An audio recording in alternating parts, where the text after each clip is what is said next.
Before dawn of September 1st, 1939, clouds of bombers and fighters flew eastward into the skies over Poland, raining death and destruction on helpless towns and villages, on airfields, railroads, bridges, and factories. From East Prussia, Pomerania, Silesia, and Slovakia, gray-clad armies poured across the frontiers into the doomed country. The greatest of wars was on, a war which was, in the end, to involve the whole world in one vast conflagration. How did it happen that a generation still healing the deep wounds of the war of 1914–18 permitted this second and more terrible war to come? The explanation was to be found in the breakdown of the system of collective security and the growth of international anarchy, moral and political, in the post-World War I years. Across the seas, unappreciated by the average American, there had arisen a new threat to peace, to law, and ultimately to American security. This was totalitarianism, as expressed in the political organization of Italy, Germany, and Japan. The essence of totalitarianism was the subordination of all individual or social interests to the interests of the master race, as represented in the state.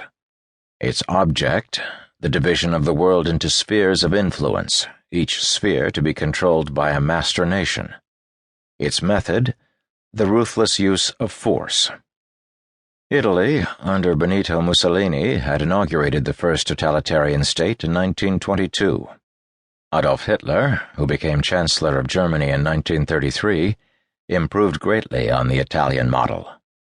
Japan, long inured to despotism, fell increasingly under the control of reactionary military leaders who, with Emperor Hirohito's active compliance, ruthlessly suppressed all political opposition and preached the doctrine of Japanese racial superiority and the nation's sacred mission to free Asia of contaminating Western influences. Early in the 1930s, the first of these totalitarian nations felt strong enough to strike.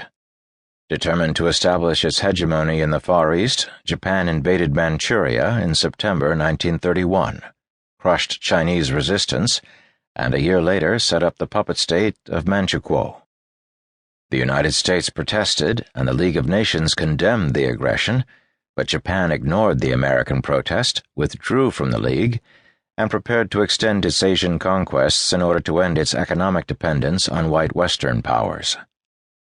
The moral was not lost on other discontented nations.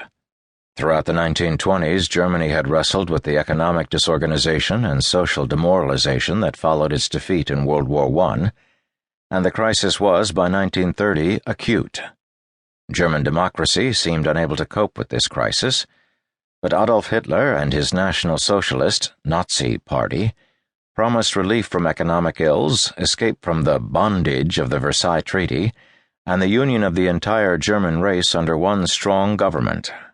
In 1933, the aged president, Paul von Hindenburg, was persuaded to appoint Hitler, a transplanted Austrian and failed artist, to the chancellorship, and within a few months all opposition leaders were in jail, and the National Socialist Party had an iron grip on the political and military machinery of the country.